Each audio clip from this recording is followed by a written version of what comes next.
shines so bright, it haunts me. I'm lost in this thick black sea of hopes for you and me. In the night I see you walking my way, sailing on my soul on your light.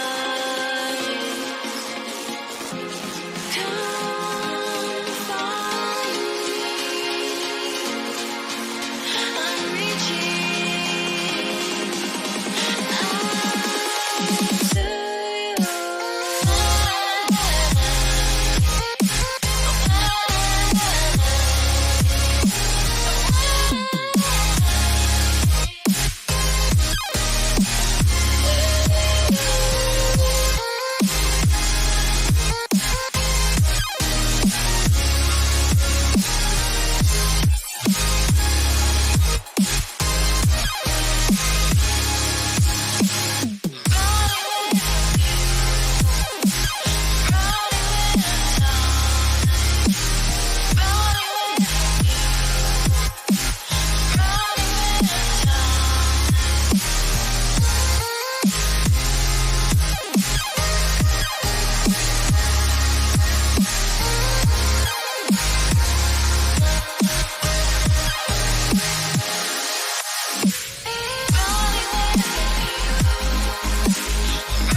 Yo, what's going on, everybody? Welcome to the Daily Grind Fantasy official live stream for today, Sniping Value with Matt, where we snipe every single piece of value that we can take advantage of across the industry.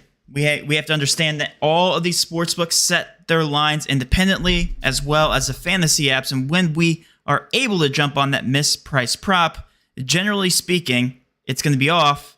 You're going to make money in the long term. That is how you make money, by plus EV betting and line comparing. Hold on one second. My wife is calling. Fantastic timing.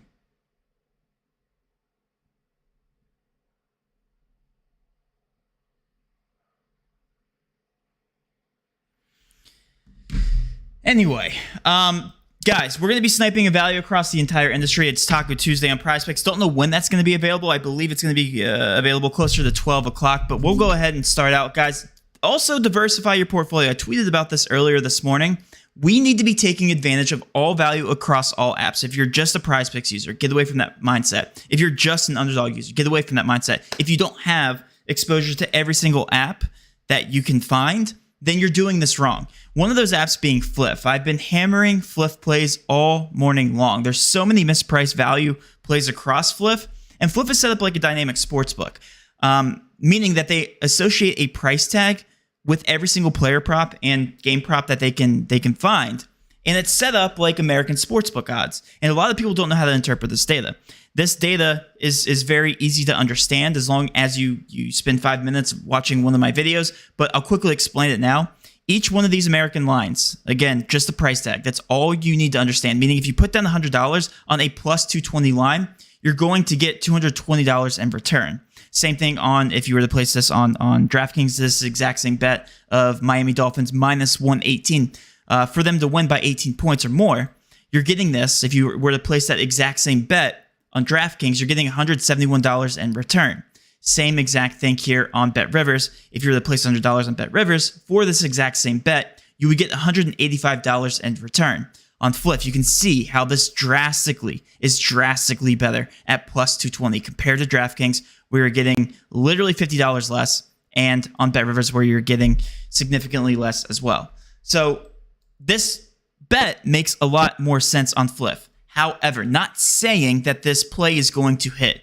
Based on the market, it still only has a 33.89% chance to hit. The way that we determine that is we devig these lines. We take the over and under. We know that each sports book throws on an added insurance, an added tax onto their player props, their game props in general. It differs from each one of these specific player props, and these props, these game lines, generally the tax is higher on player props because they're not as certain that these player props are going to hit. It's a relatively new market, but these game odds, you're going to see a hold of like 4 to 6%, very, very low. And that 4 to 6% adds up over time, and that's how the sports books make money. So what we do is we find the true percent odds to hit based on devigging these lines, and this game line has a 33.89% chance to hit according to DraftKings and Bet Rivers. But on Flip, at plus 220, they're valuing this as a line that only has near a 30% chance or a 31% chance to hit. So they're saying, hey, we disagree with this line. Based on the percent odds to hit, we're going to value this a little bit lower. And they are. And you're getting more bang for your buck by simply placing this on Flip. Now, again, we're comparing market values directly back to Flip, and that's how you make money long term. This exact slip I tweeted out on Prizepicks. We have 4 data points now, right? We have one setting it to plus 100, meaning if you put down $100, you're going to double up your money if this bet does hit on Pinnacle. On DraftKings, you're only going to get $95 back. On Bovada, you're only going to get $90 back, and then on Bet Rivers, you're going to double up. But on Flip, you're literally getting $115 extra dollars, assuming you're a $100 sports bettor. That is how you interpret these lines. They are just a price tag. They are literally just a price tag in a confusing way to interpret it, but we already do the math for you. Long story short, all you need to do is head over to the Flip Optimizer. And Flip is the best, easiest way to grow your bankroll. I know that a lot of people talk about how shady they are, the fact that you have to change into Flip Cash when you deposit your money. It's all a part of how they operate as a fantasy app. I've only heard good things about them in terms of the withdrawal process, so I can't speak to that. I've personally withdrew from them a couple times, and I've received it within 3 to 5 days. So I personally have not had a negative experience with Flip. We're also partnered with them, so on that front, we also have a good relationship. So anyway, Flip, a very good betting app, very, very easy way to bet, and you're able to grow your bankroll by placing straight bets a lot more efficiently, as opposed to just placing parlays on Prizepicks, where literally if you're hitting a 2-leg parlay, you're limiting yourself to a 33.33% chance anyway. If you compare that to the bet that we were looking at, literally has a better percent chance to hit. So a lot of people don't like playing Flip because it's different than what they're used to playing. Anyway. So on Prizepicks, we have a lot of value that we have already taken advantage of. At least I did this morning. So I took advantage of all these plays here at the top, minus Hagel. I don't like taking this play outside of like a 6-man or 5-man. And the reason is because it pushes. There's a push opportunity. It's a whole number, right? Opposed to a decimal point. And he basically has to land on 1 or 2 for you to even win this bet. Now there's heavy juice on the under here at 2.5, so I'm not as comfortable taking this, just because they have a line set to 1.5 and 2.5, alternate lines on the books. So I personally haven't taken this. If you haven't played yet, what I would do is I would take this play, or these top plays, PJ Washington, under 26, Adebayo, under 44.5,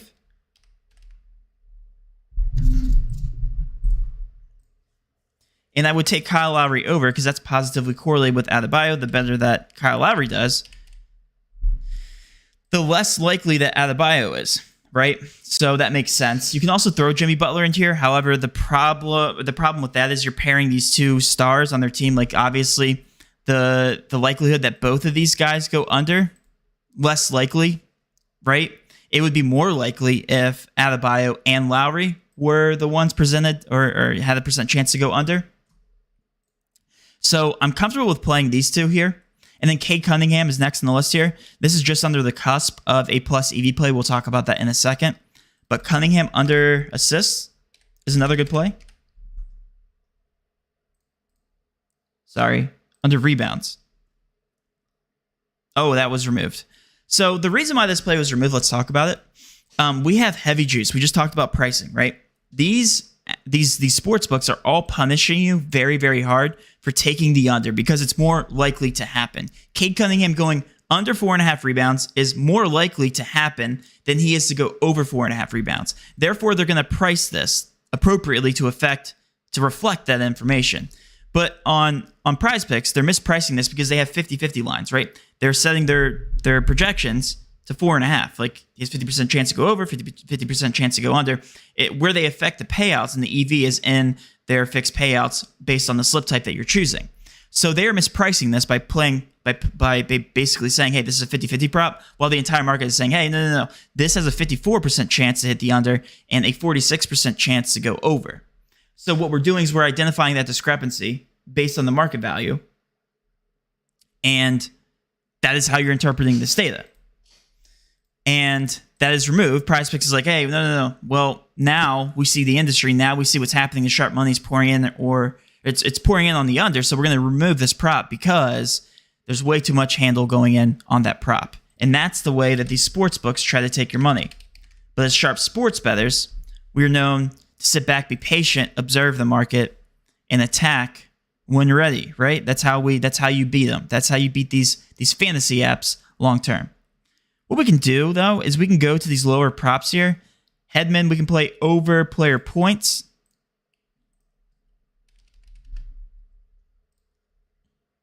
Oh, I got rid of my plays. It was PJ Washington.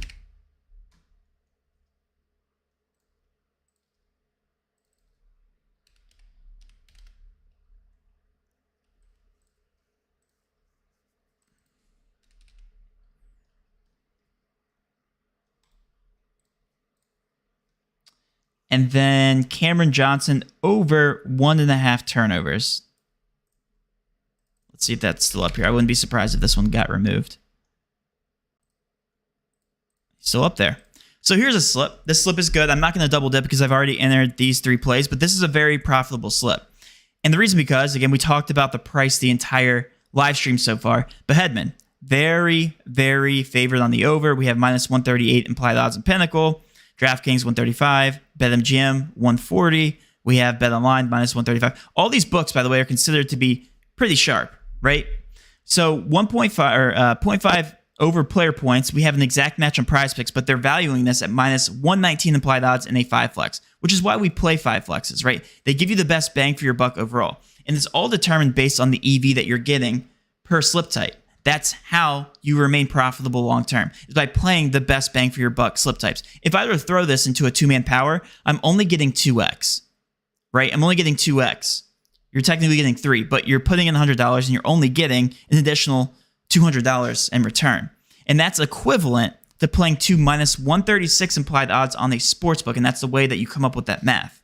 And if I were to select a 2-man power, none of these results exist. All of these plays, regardless of whether they hit the over or under, they're not profitable long term, because in order to beat out Prizepicks long term in 2-man powers, you have to achieve an individual break-even percent on each player prop of over 57.75%.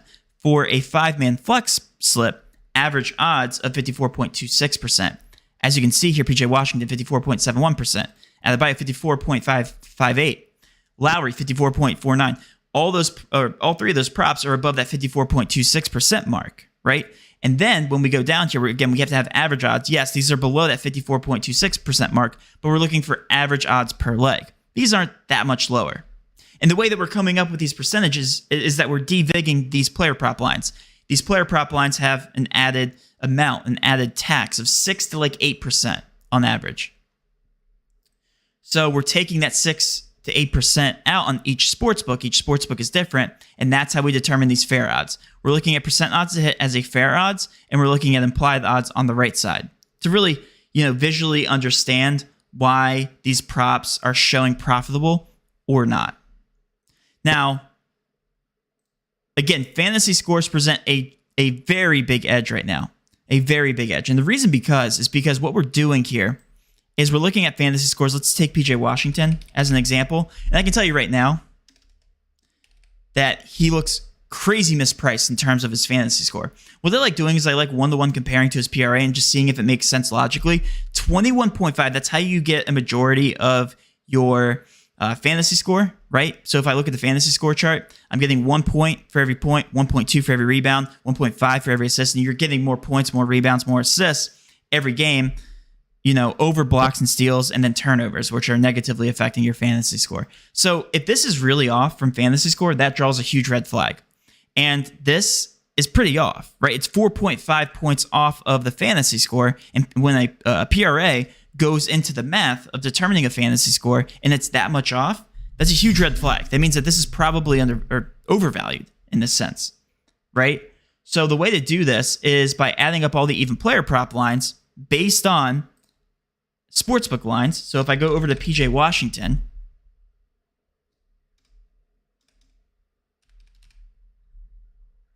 and I'm getting, of course, there's another, I'm searching the Washington Capitals along with PJ Washington. If I'm getting steals of 0.5, I'm looking at a 1.5, 1.75 added on to my fantasy score. I'm looking at points slightly favoring the over. I'm looking at 15 points plus 1.5 points. That is going to be 16.5. We have rebounds. Take the rebound line, 4.5 times 1.2. You're getting what? We'll call it 5 to 6. 5 plus 15.5, you're at 20.5. We don't have his turnover odds here.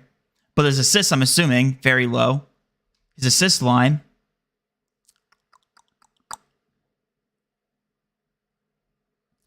two. So we're looking at another 3. 1.5 here. We're looking at, So we're looking at like 24, 25, 26 fantasy score. And what this does, and I did all that mentally, right? We're looking at a fantasy score calculation, and the DG Fantasy Optimizer automatically takes all those odds into consideration and puts it into a multiplier using BetMGM odds, right? So the sportsbook has to have all these even player prop lines, has to have all the math included, has to have all these multipliers included in the math, and that's how we come up with the 24.5 fantasy score. Depending on whether these odds are being favored on the over or under, we take all that into consideration. Hey, BetMGM, based on all the data that we just looked at, you should be setting his fantasy score to 24.5, but on Prizepicks set to 26. So 1.5 lower, and that's a pretty big difference, right? So that is how we come up with fantasy scores. And same thing can be said here with Bam Out of the Bio. We do the exact same math under the hood, 42.8, 43. And you can look at this, in two different ways. Look at the raw fantasy score here. Look at the lines on the front end. One of these plays just got removed. It was the Hedman. Hedman got removed. And again, the reason why Prizepicks is removing these lines is because it presents a mathematical advantage over the sports bettors, and they don't want to give us that mathematical advantage. So they remove it because that's how they make money. That's how they make money off of casual sports bettors. But as sharp sports bettors, we know this. You can replace this with Troy Terry. Looks like he's favored for the over slightly enough.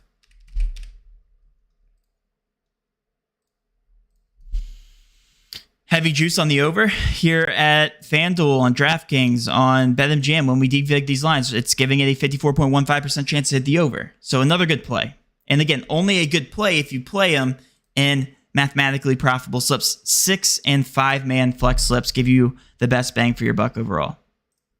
Another thing we can do is head over to the middling tool where we can find some mathematical advantages as well. Generally speaking, we won't find that many other than like these niche markets. So LaMelo Ball looks really good here for 3 points attempted. So that would be another good play. And what we're doing here is we're middling this. We have one data point. We have one data point to compare, and that is through underdog, right? So with these only being the only 2 data points, why not middle these? And by middling, I don't actually mean middling. Like, you can't middle between 9.5 and 9. We're taking the under on underdog, and we're taking the over on Prizepicks, considering the fact that there's not many threes that go up from LaMelo Ball. If he lands at 9, you push on one app, and you win on the other. And that's how you interpret this data. That's how you interpret the middling opportunity. Yeah, technically, it's on the middling opportunity, and technically we're recommending it, and you can't land in between 9 and 9.5. But because of that 0.5 difference, it presents a very good, edge to take advantage of. And you might be thinking, yeah, that's dumb. Like, you have one opportunity for him to land on 9. Like, how often does that happen? Well, it happens 6.58% of the time. And that's enough to keep you profitable in the long run, at least on these 2 apps. On Underdog, it keeps you profitable long term. On Prizepicks, it does by playing these small mathematical edges. And if you're not willing to wait for that 6.58% of time for this guy to land on 9, then you don't have a long-term outlook on this whole process, right? Like, if he lands on 10, you didn't play this incorrectly. If he lands on 8, you didn't play this prop incorrectly. And a lot of people, that's where they get wrong in the process, is like, if it doesn't work once, well, then that's where it goes wrong. Looks like a fantastic prop here on Joe Burrow on hot streak. 12 yards off. So yeah, the middling tool is where you're able to really observe the market and understand it visually, which is why I like heading over here. It's one of my favorite tools to use on DG Fantasy. But what I look for is I look for niche markets where they would get wrong. So Duncan Robinson, another good one. Yeah, again, same exact prop type. Under 9, over 8.5 on Prizepicks. If he lands on 9, you push. On UD, you hit the over. On Underdog, that's how you play this. Sports books don't generally offer these good middling opportunities. But on fantasy apps where they're fixed payout platforms and they offer a lot of push potential props, that's actually a pretty big edge, right? When you have 2 data points like this. But when you're observing the market here and you're looking at like Reggie Jackson hitting the over at 4, and when the whole market here agrees with this 4.5 mark, slight juice on the under, right? Then you shouldn't be hitting the over or under. You should be middling these because it doesn't really make sense. Because the whole market is like, they're disagreeing with this projection. They're saying, hey, like the sharp bet here should be hitting the under at 4.5.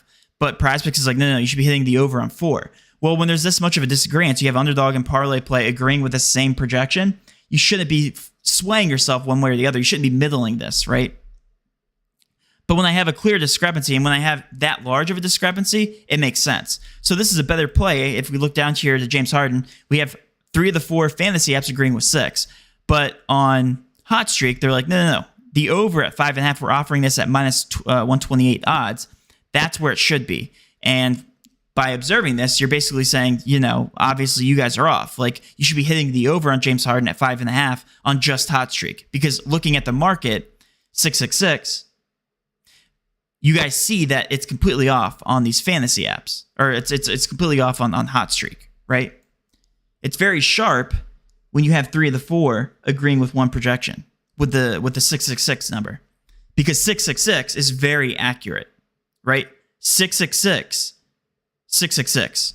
So anyway, that's why the fantasy apps agree with this projection. As you can see, it's sharper at that number. But on Hot Streak, if you keep refreshing, you guys should be hitting the over of Hot Streak. It should be slowly increasing, going towards that 6 mark. So again, another great example here. So if you look at this, Aaron Gordon looks the most off on Underdog, whereas on Prizepicks, on Hot Streak, on Boom, and on Sleeper, they're agreeing with this 4.5 projection. So if we head over, we should be seeing a slightly plus EV play on UD, assuming that the sportsbooks also agree that this is off. So we'll switch over to UD. Oh, did more plays just sit on Prizepicks? Hold on. Hold your nuts. Head back over the Prizepicks.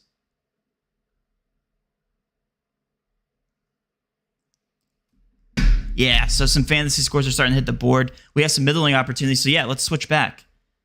We actually have a lot. Let's do this.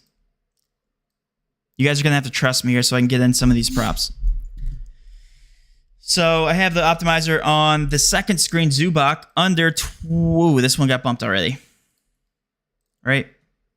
Just goes to show you that the market is always right. Zubak was a little bit too high. Set to 24.5 last on the optimizer. He still looks good. Let's go ahead and throw him in here on the under at 24. Washington we already took. Franz Wagner.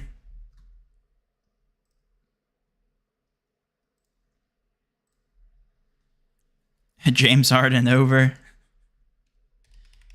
That makes sense, right? Because we have two players from the same team, over and under. We're hoping that James Harden can take a couple rebounds, assists away from Zubak and play some defense, right? Positively correlated with Zubak. So James Harden, yeah, not having the best debut there in LA. But we also have DraftKings and BetMGM agreeing that this is a little bit too low. They're setting this at 32.5, so 1.5 higher, according to the books. He should be having a good game here against Denver. They're going to need him too. So it makes sense. This is a very good play that I just found. Remix.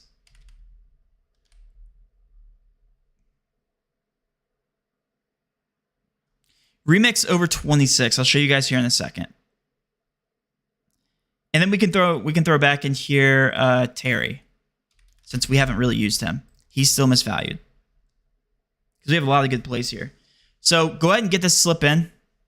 Zubak under 24, Wagner under 31.5, Harden over 31. That just looks insane for him. Remember when he used to drop like 50 plus fantasy score every single night? Houston, it was like closer to 60. Remix over 26 kills, and then we have Troy Terry over 2.5.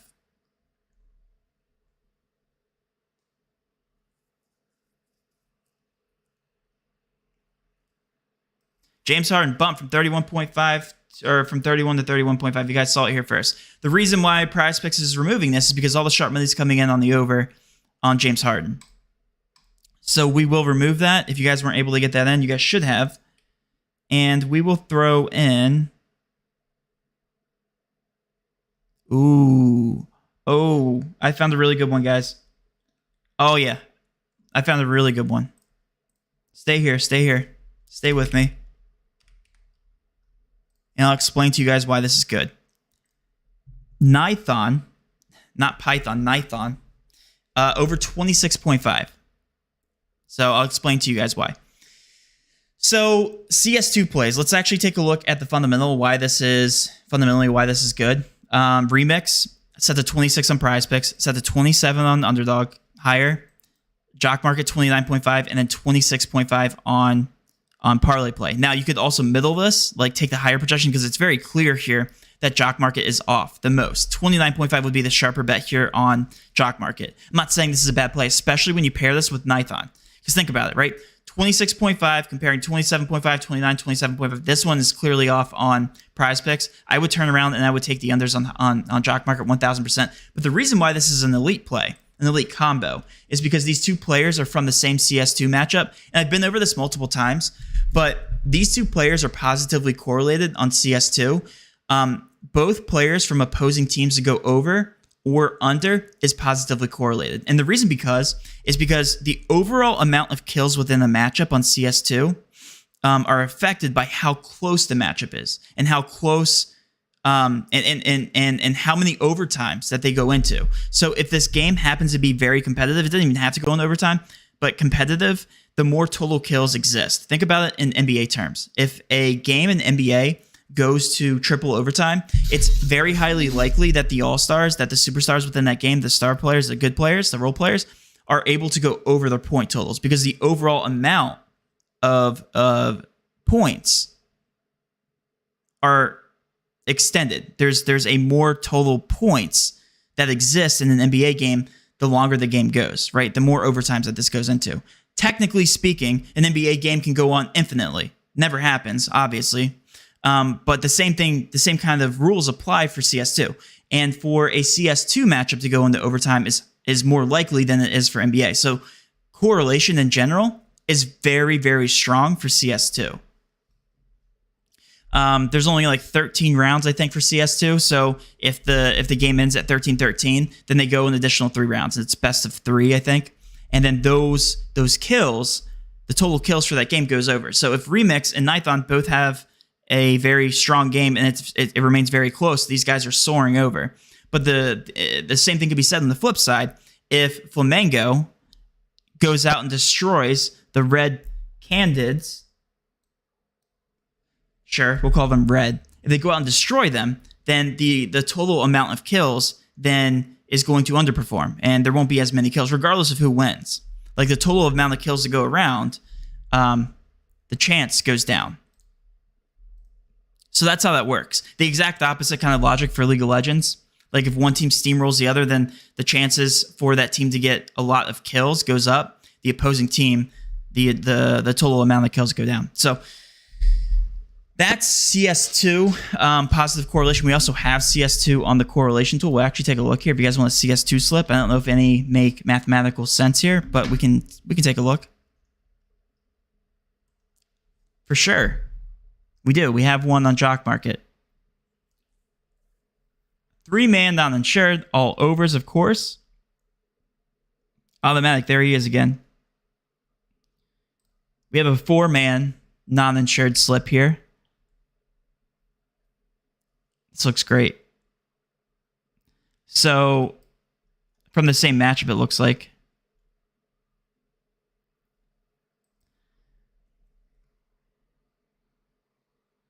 Anyway, I would tail this one. I would go take this on UD. This looks very good. But as you can see, 2 opposing players from opposing teams very heavily correlated with the just in general with overs. So it also looks like another play popped up on the Prizepicks optimizer, but I'm pretty sure that we're running dry here. Yeah, it just got removed. It was Azir Thompson.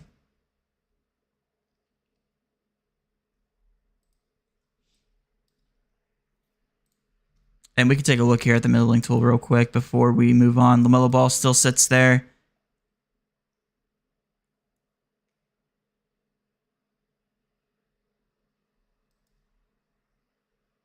But yeah, I think we're good here. Let's move over to UD. Because UD, I swear they've been getting incredibly sharp. Like, I can't catch any plays that pop up on UD recently. Middling tool, obviously different. But like their actual optimizer here, very tough. So yeah, again, just very sharp plays overall. Parlay play, generally speaking, has a lot of good value, so we can go there. And as I say that, not really. Head to our best friends for today, Fliff.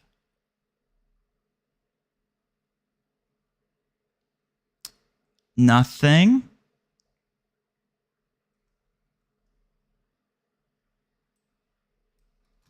That still is a really good play. Jock Market, we can head over there. Oh. Yeah, man, their CS2 lines have been way off. So what I would do is I would take this on Jock Market. Generally speaking, I'm fast enough to do this. Let's actually do this. I can't show you because they don't have a desktop presence. But we'll call him Clam. We're taking the under. 26 kills. That dude sucks, apparently.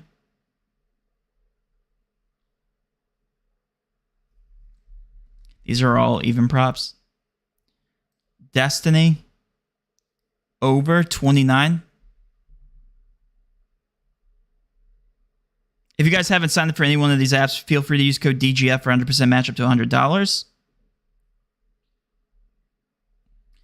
And then last but not least, we have this guy's from the same team. Can't play him, and it's negatively correlated, so we wouldn't anyway. PJ Washington over 3 points made looks good.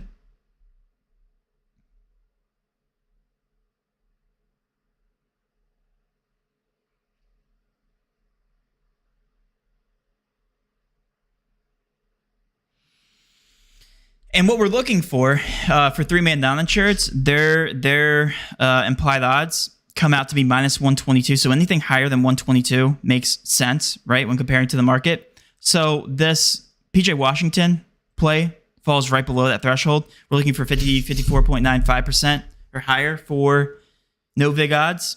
Obviously, that falls right below that mark, but it's fine because this is so up here, 57.2. We're looking for average odds, right? Clearly, the average odds for this check out.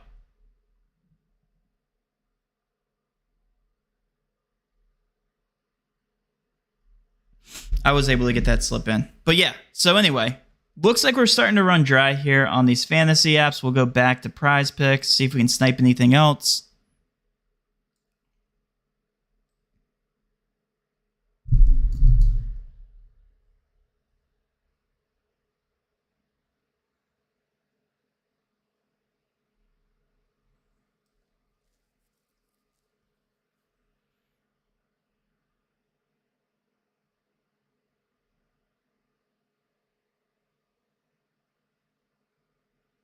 And that's it, guys. That's all I got. So I'm going to go to questions here, and then we can open the floor, see if we can catch some more value before we get off in about 5 to 10 minutes.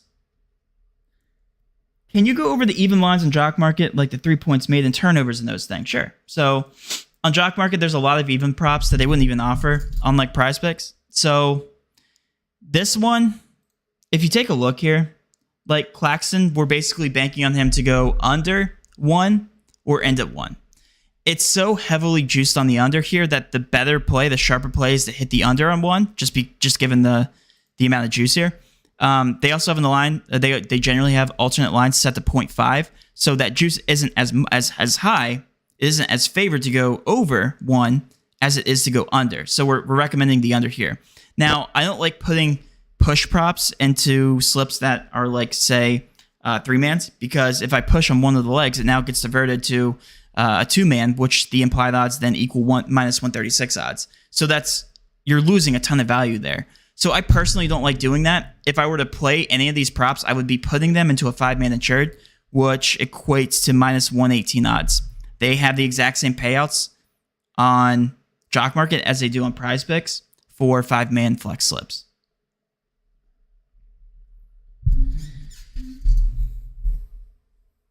Was the middling for James and Gordon assists or rebounds? I don't know what you're referring to. Could you ask the question again?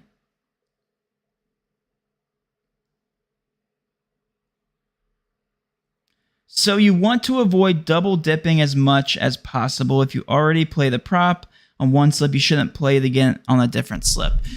Yeah, I mean, it really depends on your bankroll. So this is where people start to get confused.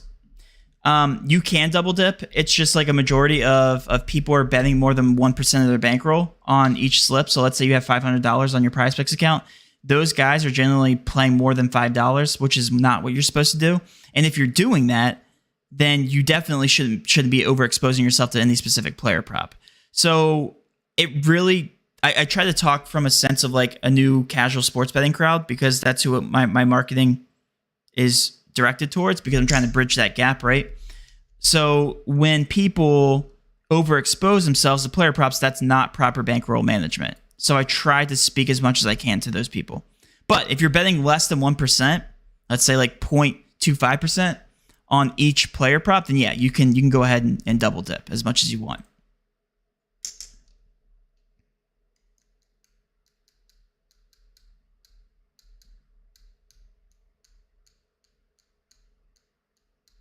The variance on fantasy scores lately has been killing me. Yeah, I mean, it's a process. You always have to trust the long-term process, right? I talk about this all the time. The data is right here in front of your eyes. Like, if you guys want to double check it, like this fantasy score is too aggressive on Prizepicks, period. You should be taking the under. Like, there shouldn't be any second guessing here when it comes to any player prop that is presented on these fantasy apps. So, it's your birthday. Happy birthday, Marty. Happy birthday.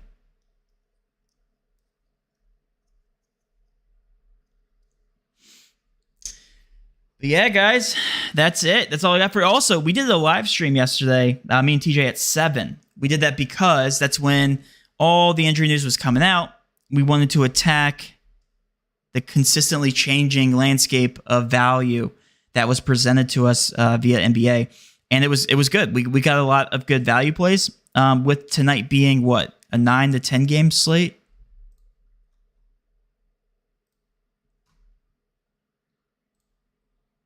One, two, three, four, 5, 6, 7, 8, 9, 10. 10 games. There will be plenty of opportunities. We'll go live at 7 o'clock to show you guys, but the sportsbooks lines are changing, man, every single second of the day. So if you guys want to see what it really means to attack value once all these lines are adjusting, and how slow Prizepicks is, how slow Underdog, Parlay Play, Boom, all these apps are at adjusting these lines, feel free to show up. Feel free to show up. And we'll be going live around 7 Eastern time. 7, when the chaos ensues. Hopefully you guys enjoyed the live stream. Hopefully you guys enjoyed hanging out, and you guys were able to attack some value, guys. I will talk to you at 7. I'll talk to you on Twitter as well. Be sure to follow me if you haven't already. I'll be tweeting out value all day long.